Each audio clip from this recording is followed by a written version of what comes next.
Hello all, welcome to my channel. अगर आपने अभी तक सब्सक्राइब न किया हो मेरा चैनल तो आप इसे सब्सक्राइब करें और बेल आइकन ज़रूर प्रेस करें ताकि मैं जब भी नया वीडियो अपलोड करूं तो आपको नोटिफिकेशन में आ जाए। आज मैं पढ़ाने जा रही हूँ Henry Fayol's principles of management. ये प्रिंसिपल्स हेनरी फ्योल ने दिया है। अब हेनरी फ्योल कौन थे? Henry Fayol was the French mining engineer.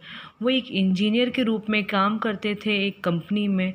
उन्होंने कुछ रिसर्च के बाद कुछ प्रिंसिपल्स डेवलप किए। उस प्रिंसिपल्स के द्वारा कोई भी organization, non business organization, business organization अपने टारगेट को ईजिली अचीव कर सके, उसके लिए सिस्टमेटिक तरीके से कैसे काम करना चाहिए, मैनेजर के अंदर क्या स्किल्स होना चाहिए, मैनेजर को अपना काम कैसे करवा के लेना है अपने सबॉर्डिनेट से, ये सब के बारे में एक अच्छा गाइडलाइंस प्रोवाइड किया है।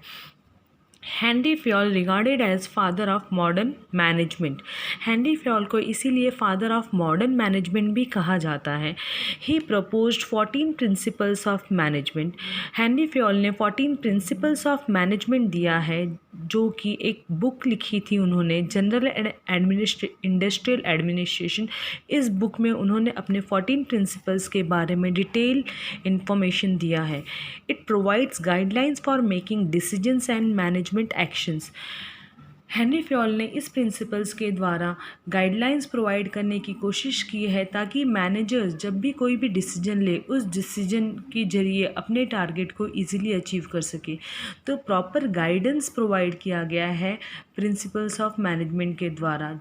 जो भी ऑर्गेनाइजेशन इस प्रिंसिपल्स को फॉलो करेगा वो अपने ऑर्गेनाइजेशन के टारगेट को, ग्रोथ को, ये सारी चीज़ें उसके लिए बहुत ही ज़्यादा आसान हो जाएगी, क्योंकि ये एक सिस्टमेटिक अप्रोच है जिस अप्रोच को फॉलो करके कोई भी ऑर्गेनाइजेशन सक्सेस और ग्रोथ आसानी से अचीव कर सकेगा। Now we will start with 14 principles of management. सबसे पहला प्रिंसिपल्स है प्रिंसिपल्स ऑफ मैनेजमेंट का principle of division of work. अब हम देखते हैं कि principle of division of work होता क्या है। Division of work means dividing the work. किसी भी काम को डिवाइड किया जाए on the basis of specialization of the employee. अगर एम्प्लॉयज़ को उस तरीके का काम दिया जाए जिस काम को करने में वो ज़्यादा कैपेबल है, ज़्यादा इफ़िशिएंटली वो काम परफॉर्म कर सकता है, तो it is the responsibility of the manager to provide that task to that subordinates. इससे क्या होगा, अगर हम कोई भी मैनेजर अगर ऐसा काम जिस सबॉर्डिनेट्स को दे जो वो काम करने में ज़्यादा अच्छी तरीके से परफॉर्म कर सकता है उस टास्क को, तो अल्टीमेटली वो टास्क आसानी से कंप्लीट हो जाएगा और मैनेजर का टारगेट अचीव हो सकता है। If the manager achieves the target, ultimately organization का टारगेट अचीव होगा। तो इसीलिए हेनरी फ्योल जी ने कहा है कि डिवाइड किया जाए वर्क को ऑर्गेनाइजेशन में, जिसकी वजह से टारगेट और काम सही तरीके से, अच्छी तरीके से हो सकता है। Work is divided on the basis of the qualities and capabilities of the employee. Henri Fayol कहते हैं कि काम को एम्प्लॉयज़ के कैपेबिलिटी के बेसिस पर डिवाइड किया जाए तो उस काम की क्वालिटी अल्टीमेटली इंक्रीज़ हो जाएगी। डिवीज़न ऑफ वर्क से इफ़िशियंसी भी ऑर्गेनाइजेशन का इंक्रीज़ होगा। क्यों? क्योंकि if work which is performed by the employee is done properly. If the work is done properly, the organization achieve the target. If the organization achieve the target, ultimately growth of that organization is possible. Now the second point is principle of authority and responsibility. तो first point में हम क्या summarise कर सकते हैं कि division of work बहुत ज़रूरी है। इसकी वजह से इट लीड्स टू स्पेशलाइज। जो भी एम्प्लॉय जिस एक्टिविटी में स्पेशलाइज्ड होगा, अगर उसको उस तरीके का काम देंगे तो ऑर्गेनाइजेशन अल्टीमेटली अपना टारगेट अचीव कर सकता है। Now the second point is principle of authority and responsibility. सबसे पहले ये जानते हैं कि अथॉरिटी क्या होता है, रिस्पॉन्सिबिलिटी क्या होता है। Authority is the right to take decision. किसी को भी अथॉरिटी दिया इसका मतलब कि उसको डिसीजन पावर दिया, वो कोई भी डिसीजन ले सकता है। रिस्पॉन्सिबिलिटी दिया नहीं, what is responsibility? Responsibility is obligation to complete the task. वो एक जिम्मेदारी दिया जाता है कि उस टास्क को, उस वर्क को कंप्लीट करे। तो इसीलिए हेनरी फ्योल ने सजेस्ट किया there must be a balance between authority and responsibility. Authority और रिस्पॉन्सिबिलिटी हमेशा इक्वली देना चाहिए। क्यों? क्योंकि अगर if the manager will receive more authority than the responsibility, then the manager may misuse this authority. And if the manager is getting less authority and more responsibility, that time the manager may be frustrated. He may feel frustration because he is getting the responsibility but he is not getting authority from the higher level of organization. तो इसीलिए Henri Fayol suggest करते हैं कि organisation में manager को authority और responsibility properly divide करके balance करके देना चाहिए। Now the next point is principle of division. Now what is principle of division? Principle of discipline. Now what is principle of discipline? Discipline flows from top level management to lower level management. Discipline कैसे flow करता है? Top level, सबसे पहले top level आता है। किसी भी company की हायरार्की टॉप लेवल से स्टार्ट होता है, मिडल लेवल आता है, फिर लास्ट इज़ लोअर लेवल। तो कंपनी को फॉलो करना चाहिए टॉप लेवल से लोअर लेवल तक, ताकि सारे लोग डिसिप्लिन वे में काम करें। अगर टॉप लेवल ही डिसिप्लिन फॉलो नहीं करेगा, know what is discipline? Discipline is the rules. अगर टॉप लेवल ही रूल्स फॉलो नहीं करेगा तो मिडल लेवल भी फॉलो नहीं करेगा। If middle level will not follow the rules तो ultimately lower level will also not follow the rules. तो इसीलिए डिसिप्लिन कहाँ से फ्लो होना चाहिए? टॉप लेवल से। Discipline leads to achieve the desired goals. Discipline क्यों ज़रूरी है? डिसिप्लिन इसलिए ज़रूरी है ताकि अगर ऑर्गेनाइजेशन को अपना desired target, desired goal achieve करना है तो उसे सारे काम को सिस्टमेटिक वे से करना पड़ेगा।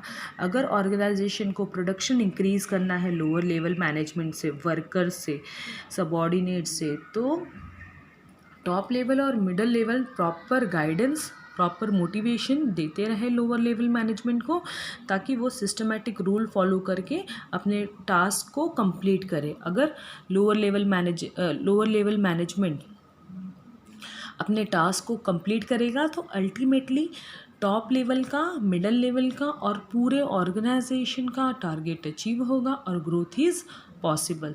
Now the next point is principle of unity of command. अब यूनिटी ऑफ कमांड क्या होता है? यूनिटी मीन्स सब मिलकर के काम करें। सब मिलकर के काम कैसे करेंगे? सब मिलकर के काम करेंगे तो अल्टीमेटली ऑर्गेनाइजेशन का टारगेट अचीव होगा। तो यहाँ पर हेनरी फ्योल जी कहते हैं कि unity of command means direction. किसी को भी अगर डायरेक्ट करना है तो कोई भी सारी एम्प्लॉयज़ को एक ही बॉस अगर डायरेक्शन देगा तो अल्टीमेटली ऑर्डर देगा तो वो एम्प्लॉयज़ कंफ्यूज नहीं होंगे। तो इसीलिए बोला गया है कि order from only one superior. सारे सबऑर्डिनेट्स को एक ही सुपीरियर अगर ऑर्डर देगा तो वो सिस्टमेटिकली अपना काम अचीव कर सकेगा, सिस्टमेटिकली काम कर पाएगा, क्योंकि उसे डायरेक्शन एक ही बॉस के द्वारा मिला है। तो वो सारे रूल्स को, सारे टर्म्स एंड कंडीशंस को अच्छे से समझेगा और सारे टर्म्स एंड कंडीशन, सारे रूल्स जो भी उसके बॉस के द्वारा दिया गया है वो फॉलो करके अपना काम कंप्लीट कर लेगा। बट अगर बहुत सारे बॉसेस एक ही सबऑर्डिनेट्स को डायरेक्शन दे रहा है, ऑर्डर दे रहा है, तो उस समय वो सबऑर्डिनेट, वो एम्प्लॉय बहुत ही ज़्यादा कंफ्यूज हो जाएगा। तो इसीलिए मिनिमाइज़ करना है, अगर डिस्प्यूट, झगड़े ख़त्म करने हैं, झगड़े नहीं करने हैं, कन्फ्यूज़न नहीं रखना है ऑर्गेनाइजेशन में, तो एक बॉस ही सेम इंस्ट्रक्शन सारे एम्प्लॉयज़ को दे। अब राइट अप्रोच क्या होता है? जहाँ पर एक सुपीरियर हो, एक बॉस हो और सारे सबऑर्डिनेट्स को एक ही बॉस अगर डायरेक्शन देगा तो अल्टीमेटली कमांड देगा, ऑर्डर देगा, तो सारे एम्प्लॉयज़ अच्छे से ऑर्डर को फॉलो करेंगे और अपने बॉस को रिपोर्ट करेंगे, अपना टारगेट अचीव करने के बारे में जानकारी देंगे। रॉन्ग अप्रोच क्या होता है? दो बॉस हैं, दो बॉस, एक बॉस ने ये तीनों को ऑर्डर दिया, इस बॉस ने भी ये तीनों को ऑर्डर दिया, ये इसको रिपोर्ट करे कि इसको रिपोर्ट करे, समझ ही नहीं पा रहा है, क्योंकि ये रॉन्ग अप्रोच है। एक सबऑर्डिनेट को एक ही बॉस ऑर्डर देना चाहिए। अगर एक सबॉर्डिनेट को एक या एक से ज़्यादा बॉस अगर ऑर्डर देता है उस समय कन्फ्यूज़न क्रिएट होता है। तो principle of unity of command कहता है the subordinates must get order from only one superior, not from more than one superior. If he will get this order from more than one superior, he will get confused. Now next point is principle of unity of direction. Unity of direction Henry Fayol कहते हैं कि one head and one plan. It means same objective, अगर one manager है तो उसे single plan देना चाहिए अपने सबॉर्डिनेट को। अगर वो दो या दो से ज़्यादा, एक या एक से ज़्यादा प्लान बताएगा तो अल्टीमेटली वो सबॉर्डिनेट बहुत ज़्यादा कंफ्यूज हो जाएगा। तो एक एम्प्लॉय को कोई भी डायरेक्शन देना है, कोई भी प्लान बताना है तो एक ही प्लान बताना है। 2-4 प्लान बता करके अपने सबॉर्डिनेट को कंफ्यूज मत करो। एक प्लान बताओ और एक प्लान को बता करके उससे काम करवा के लो। तो बोला गया है यहाँ पर principle of unity of direction में कि वन हेड, वन एम्प्लॉय को वन प्लान दो। सेम ऑब्जेक्टिव है ना, टारगेट एक ही है तो एक टारगेट है तो एक मैनेजर अपना सिंगल प्लान अपने सबॉर्डिनेट से काम करवा के ले ले, न कि उसको कंफ्यूज करके एक से ज़्यादा प्लान बताए और अपने एम्प्लॉय को कंफ्यूज करें। Now the next point is principle of subordination of individual interest to the organizational interest. It means Henri Fayol कहते हैं कि कभी भी अगर एम्प्लॉय काम कर रहा है किसी भी ऑर्गेनाइजेशन में तो एम्प्लॉय का इंटरेस्ट सेकेंडरी इंटरेस्ट हो जाता है। Employees interest is the secondary interest and organization interest is the primary interest. It means कि ऑर्गेनाइजेशन के बारे में पहले सोचना है न कि खुद के बारे में। ऑर्गेनाइजेशन का बेनिफिट को सबसे ज़्यादा ध्यान दे करके उसको सबसे ऊपर सबसे बड़ा टारगेट मान करके उस इंटरेस्ट में पूरे ऑर्गेनाइजेशन को काम करना चाहिए। Organizational goals are more important than the employees interest. Now next point is principle of centralization. Now what is centralization? Centralization of powers and authorities. Organization में सेंट्रलाइजेशन और डिसेंट्रलाइजेशन दो टाइप का एक्टिविटी होता है। अगर स्मॉल ऑर्गेनाइजेशन है तो वहाँ पर कुछ लोगों के हाथ में पावर होता है। बट अगर वहाँ पर कोई भी ऑर्गेनाइजेशन लार्ज ऑर्गेनाइजेशन है तो वहाँ पर डिसेंट्रलाइजेशन ऑफ पावर और अथॉरिटी होता है। क्यों? क्योंकि वहाँ पर बहुत सारे लेवल्स ऑफ मैनेजमेंट होते हैं, बहुत सारे लोग होते हैं, बहुत सारे लोगों को एक ही इंसान नहीं कंट्रोल कर सकता है। तो हायरार्की बन जाती है लार्ज ऑर्गेनाइजेशन में, top level, middle level, lower level. तो उस हायरार्की में हर हायरार्की में एक बॉस होता है जिसको बाकी के सबऑर्डिनेट्स को रिपोर्ट करना होता है। इसीलिए प्रिंसिपल ऑफ सेंट्रलाइजेशन डिसेंट्रलाइजेशन ये कॉन्सेप्ट टोटली डिफ़र करता है organization to organization. Totally depend करता है साइज ऑफ द ऑर्गेनाइजेशन। अगर size of the organization is small then centralization is possible, then कुछ लोगों के हाथ में ही पावर होना is possible. But if the organization is large scale business organization that time it is not possible to centralize, that time decentralization is possible because all the levels of management gets the power to take the decision. तो balance होना चाहिए, balance between centralisation decentralisation होना चाहिए।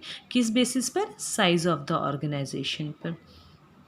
ये आज के 7 points रहे principles of management के। बाकी के 7 पॉइंट्स मैं नेक्स्ट लेक्चर में एक्सप्लेन करूँगी। Thank you very much. अगर आपने सब्सक्राइब न किया हो तो मेरा चैनल सब्सक्राइब करें और कमेंट्स में मुझे कमेंट्स दें और बेल आइकन ज़रूर प्रेस करके सारे नोटिफिकेशंस देखते रहिए। Thank you.